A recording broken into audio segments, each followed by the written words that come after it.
दुनिया में दो चार देशों को अगर छोड़ दिया जाए तो पूरी दुनिया ही दो गुटों में बटी हुई है। एक गुट अमेरिका का है और दूसरा गुट रूस और चीन का। अमेरिका और रूस के बीच इसी को लेकर लंबे समय से लड़ाई चल रही है, लेकिन अब वर्तमान में ऐसा लग रहा है कि रूस अमेरिका से बहुत पीछे रह गया है।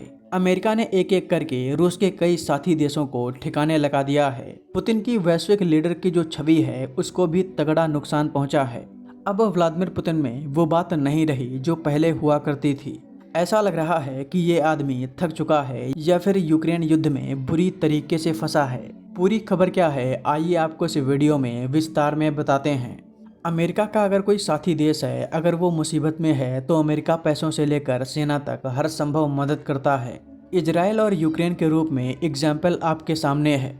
वहीं दूसरी तरफ रूस है, जिसके करीबी देशों को अमेरिका एक एक करके ठिकाने लगा रहा है, लेकिन रूस पूरी तरह से चुप है। हालांकि रूस पहले ऐसा नहीं था, लेकिन कुछ सालों से रूस की पॉलिसी में एक बड़ा शिफ्ट आया है।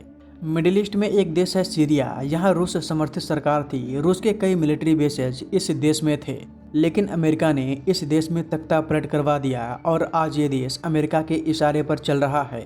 दूसरा देश है वेनेजुएला। ये भी रूस का ही एक स्टेट था, लेकिन ट्रंप ने यहाँ के राष्ट्रपति को ही उठवा लिया और अब ये देश अमेरिका के अंडर है।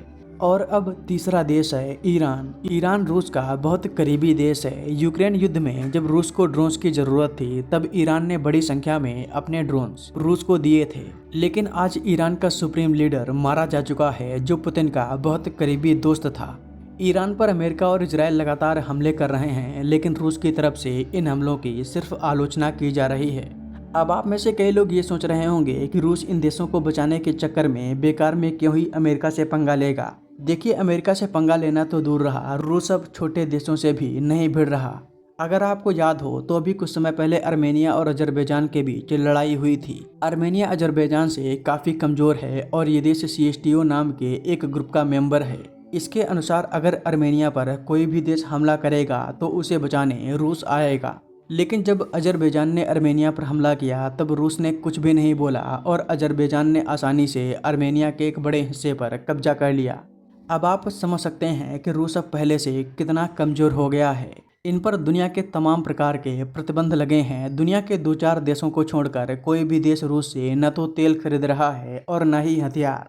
और ऊपर से यूक्रेन के साथ जो युद्ध चल रहा है उसमें पुतिन काफ़ी बुरी तरीके से फंसे हैं। इनके पास सेना की भारी कमी है और युद्ध का कोई अंत होता हुआ भी नहीं दिखाई दे रहा। शायद इसी वजह से रूस दुनिया के अन्य विवाद में नहीं पड़ना चाहता और व्लादिमीर पुतिन चुप रहने को मजबूर हैं।